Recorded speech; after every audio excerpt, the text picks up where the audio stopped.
The Bible in a Year, Day 21, Genesis 41 and 42. After 2 whole years, Pharaoh dreamed that he was standing by the Nile, and behold, there came out of the Nile 7 cows, attractive and plump, and they fed in the reed grass. And behold, 7 other cows, ugly and thin, came up out of the Nile after them, and stood by the other cows on the bank of the Nile. And the ugly, thin cows ate up the attractive, plump cows, and Pharaoh awoke. And when he fell asleep, and dreamed a second time, and behold, 7 ears of grain, plump and good, were growing on one stalk, and after them sprouted 7 ears, thin and blighted by the east wind. And the thin ears swallowed up the 7 plump ears. And Pharaoh awoke, and behold, it was a dream. So in the morning his spirit was troubled, and he sent and called for all the magicians of Egypt and all the wise men. Pharaoh told them his dreams, but there was none who could interpret them to Pharaoh. Then the chief cupbearer said to Pharaoh, I remember my offenses today. When Pharaoh was angry with his servants and put me and the chief baker in custody in the house of the captain of the guard, we dreamed on the same night, he and I, each having a dream with its own interpretation. A young Hebrew was there with us, a servant of the captain of the guard. When we told him, he interpreted our dreams, giving us an interpretation to each man according to his dream. And he interpreted to us, so it came about. I was restored to my office, and the baker was hanged. Then Pharaoh sent and called Joseph, and they quickly brought him out of the pit. And when he had shaved himself and changed his clothes, he came in before Pharaoh, and Pharaoh said to Joseph, I have had a dream, and there is no one who can interpret it. I have heard it said of you that you hear a dream, you can interpret it. Joseph answered Pharaoh, It is not me. God will give Pharaoh a favorable answer. Then Pharaoh said to Joseph, Behold, in my dream I was standing on the banks of the Nile. 7 cows, plump and attractive, came out of the Nile and fed in the grass. 7 other cows came up after them, poor and very ugly and thin, such as I had never seen in all the land of Egypt. And the thin, ugly cows ate up the first 7 plump cows. But when they had eaten them, no one would have known that they had eaten them, for they were still as ugly as the beginning. Then I awoke. I also saw in my dream 7 ears growing on one stalk, full and good. 7 ears withered, thin, and blighted by the east wind sprouted after them, and the thin ears swallowed up the 7 good ears. And I told it to the magicians, but there was no one who could explain it to me. Then Joseph said to Pharaoh, The dreams of Pharaoh are one. God has revealed to Pharaoh what he is about to do. The 7 good cows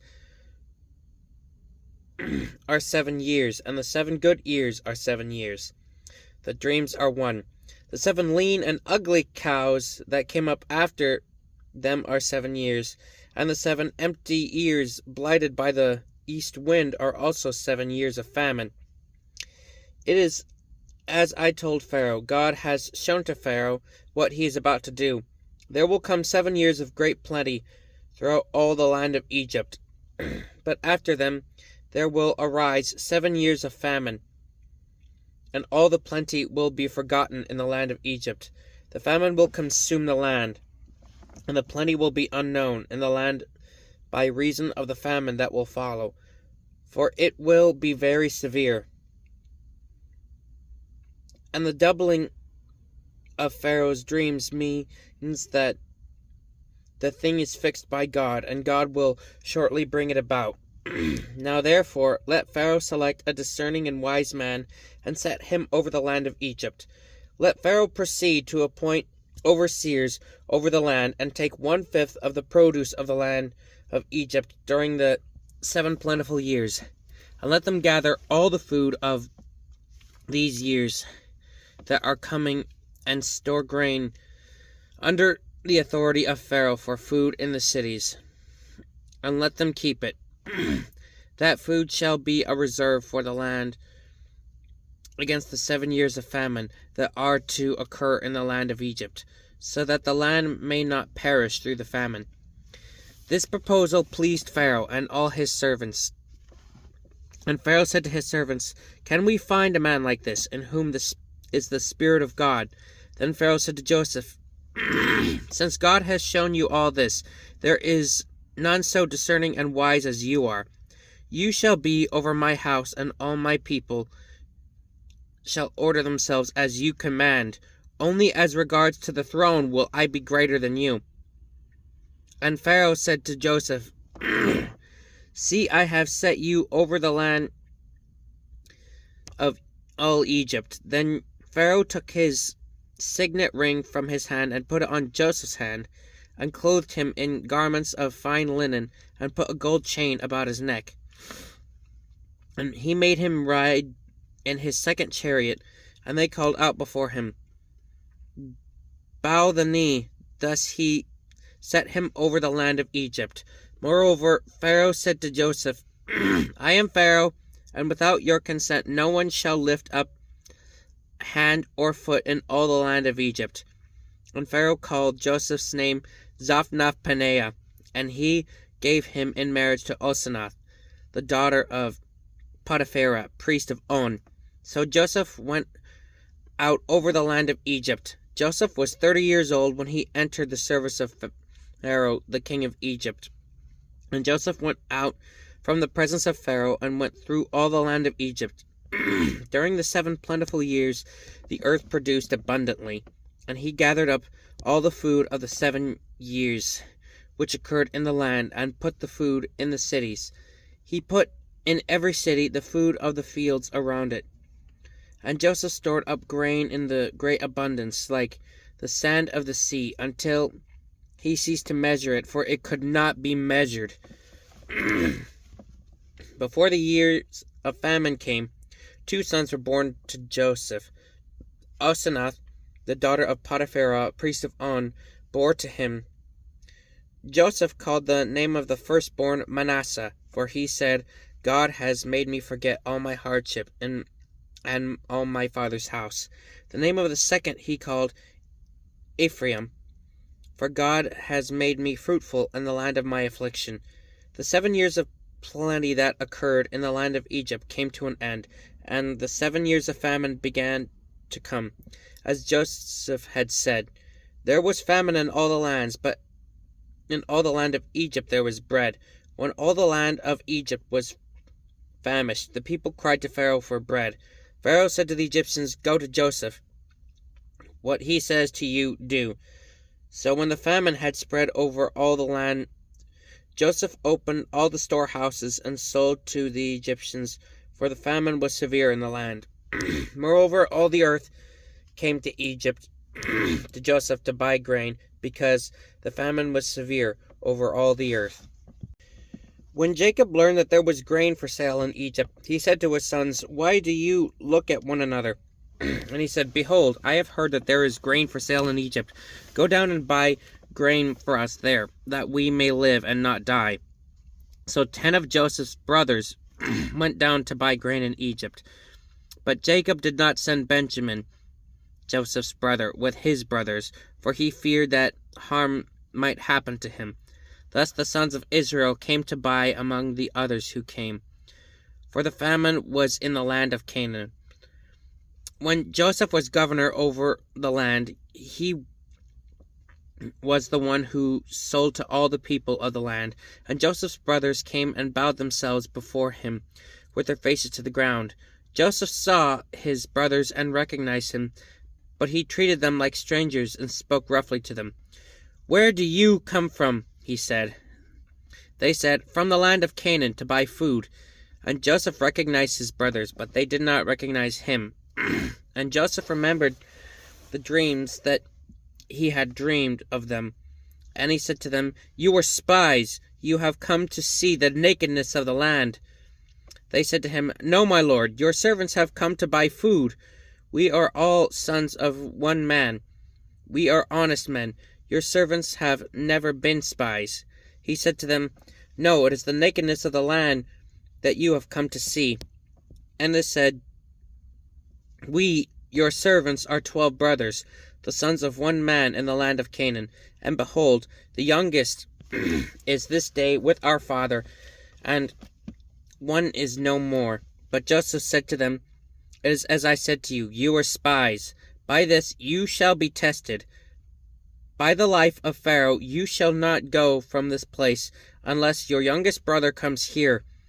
Send one of you, and let him bring your brother, while you remain confined, that your words may be tested, whether there is truth in you, or else, by the life of Pharaoh, surely you are spies. And he put them all together in custody for 3 days. On the 3rd day Joseph said to them, Do this, and you will live, for I fear God. If you are honest men, let one of your brothers remain confined where you are in custody, and let the rest go and carry grain for the famine of your households. And bring your youngest brother to me, so your words will be verified, and you shall not die. And they did so. Then they said to one another, In truth, we are guilty concerning our brother, in that we saw the distress of his soul when he begged us, and we did not listen. That is why this distress has come upon us. And Reuben answered them, Did I not tell you not to sin against the boy? But you did not listen. So now there comes a reckoning for his blood. They did not know that Joseph understood them, for there was an interpreter between them. Then he turned away from them and wept. And he returned to them and spoke to them. And he took Simeon from them and bound him before their eyes. And Joseph gave orders to fill their bags with grain, and to replace every man's money in his sack, and to give them provisions for the journey. This was done for them. Then they loaded their donkeys with their grain and departed. And as one of them opened his sack to give his donkey fodder at the lodging place, he saw the money in the mouth of his sack. He said to his brothers, My money has been put back. Here it is in the mouth of my sack.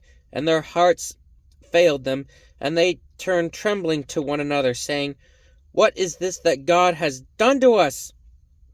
When they came to Jacob, their father, in the land of Canaan, they told him what had happened to them, saying, The man, the lord of the land, spoke roughly to us, and took us to be spies of the land.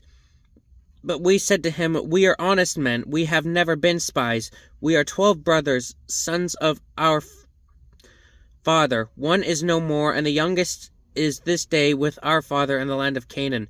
Then the man, the lord of the land, said to us, By this I shall know that you are honest men. Leave one of your brothers with me, and take the grain for the famine of your households, and go your way. Bring your youngest brother to me, then I shall know that you are not spies, but honest men, and I will deliver your brother to you, and you shall trade in the land. As they emptied their sacks, behold, every man's bundle of money was in his sack, and they and their father saw their bundles of money. They were afraid. And Jacob said, their father said to them, You have bereaved me of my children. Joseph is no more, and Simeon is no more. And now you would take Benjamin? All this has come against me.